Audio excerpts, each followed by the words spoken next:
एका हुशार माणसाला यमाची भीती वाटत होती. एके दिवशी त्याला एक कल्पना सुचली आणि त्याने यमाला आपला मित्र बनवले. तो यमाला म्हणाला, मित्रा, तू कोणालाच सोडत नाही, कधीतरी मलाही तू कान धरून नेशील.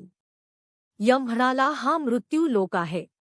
जो जन्माला आला त्याला मरण अट आहे. हा विश्वाचा शाश्वत नियम आहे, म्हणूनच मी हतबल आहे.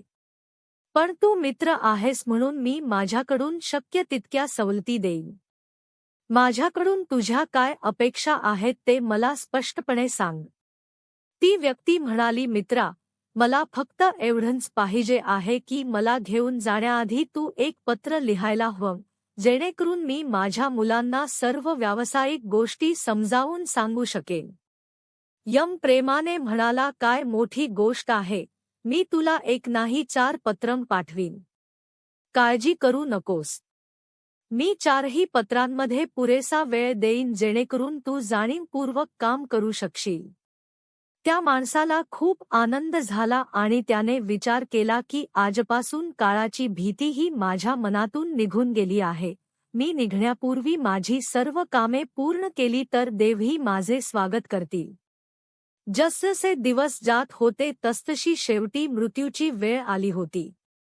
यम आपल्या दूतांसह त्याच्या जवळ आला आणि म्हणाला, मित्रा, आता वेळ संपली आहे. माझ्याबरोबर चल.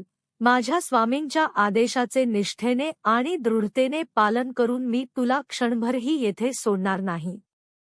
त्या माणसाच्या कपाळावर आठ्या पडल्या, भुवया ताणल्या गेल्या आणि म्हणू लागला, तुझ्यासारख्या मित्रांची लाज वाटते. माझा विश्वासघात करताना तुला लाज वाटत नाही का? तू मला वचन दिले होतेस की येण्यापूर्वी मी एक पत्र लिहीन.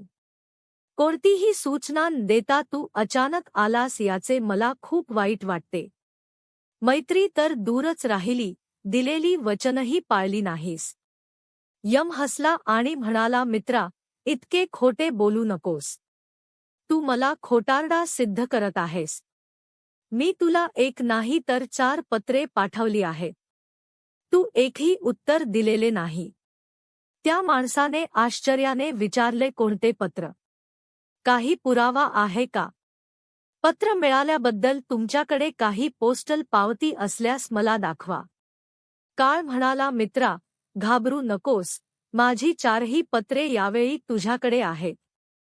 माझे पहिले पत्र तुझ्या डोक्यावर चढले आणि तुझे सुंदर काळे केस पांढरे केले आणि असेही सांगितले की काळजी घे, तुला जे करायचे आहे ते कर. नाव, अभिमान, धनसंकलन यांचा ध्यास सोडून भजनात मग्न राहा. पण माझ्या पत्राचा तुझ्यावर काही परिणाम झाला नाही. कृत्रिम रंग लावून तू पुन्हा केस काळे केलेस आणि पुन्हा तरुण होण्याच्या स्वप्नात हरवून गेलात.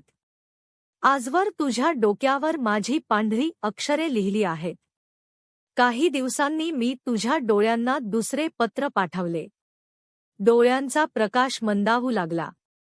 तरीही डोळ्यांवर जाडसर चष्मा लावून जग पाहण्याचा प्रयत्न सुरू केला. डोळे मिटून 2 मिनिटं सुद्धा परमेश्वराच्या ध्यानात नाही घालवलीस. यानंतरही तू सावध झाला नाहीस. मग मला तुझ्या दुर्वस्थेबद्दल खूप वाईट वाटले आणि एक मित्र म्हणून मी 3रे पत्र देखील पाठवले. या पत्राने तुझे दात हलले आणि तुटले.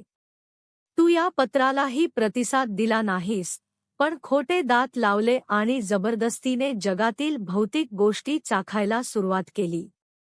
मला खूप वाईट वाटते की मी नेहमी चांगल्या गोष्टीचा विचार करतो आणि तू नेहमीच नवीन, कृत्रिम मार्ग घेण्यास तयार असतो. माझे शेवटचे पत्र म्हणून मी रोग, क्लेश आणि वेदना पाठवल्या, परंतु तू अहंकाराने सर्व गोष्टींकडे दुर्लक्ष केले. जेव्हा मनुष्याला यमाने पाठवलेली पत्रे समजली, तेव्हा तो रडला आणि त्याच्या उलट कृत्याबद्दल पश्चात्ताप करू लागला. त्याने कबूल केले की मी ही चांगली जागृत करणारी पत्रे चुकूनही वाचली नाहीत. मी नेहमी विचार करत होतो की उद्यापासून मी देवाची पूजा करेन. मी माझी कमाई चांगल्या कामात गुंतवीन, पण ती वेळ आली नाही. यम म्हणाला, तू आजपर्यंत जे काही केले आहेस ते उत्कटतेसाठी, स्वार्थासाठी आणि आनंदासाठी केलेस. दैवी नियमांचे जाणीवपूर्वक उल्लंघन करणारे कृत्य अक्षम्य आहे. जेव्हा शब्दाने काम होताना दिसत नव्हते तेव्हा त्याने यामाला करोडोंच्या संपत्तीचा लोभ दाखवला. यम हसला आणि म्हणाला, मित्रा, हे माझ्यासाठी धुळीपेक्षा जास्त काही नाही. संपत्ती, प्रसिद्धी, सत्ता हे सर्व लोभ सांसारिक लोकांना वश करू शकतात, मला नाही. जर तुम्हाला फक्त मला आकर्षित करायचे असते तर तुम्ही सत्य आणि सत्कर्माची संपत्ती गोळा केली असती. हा असा प्रकार आहे की त्यायोगे माझ्यावर जबरदस्ती केली जाऊ शकते. त्याच्या निर्णयावर पुनर्विचार करण्यास भाग पाडले जाऊ शकते. पण तुमच्याकडे तेही नाही. तुमचा हा सगळा पैसा, जमीन, पैसा आणि तिजोरीत साठवलेली संपत्ती सर्व इथेच उरणार आहे. भिकायाचा जीव जातो तसा तुम्हीही माझ्यासोबत नग्न याल.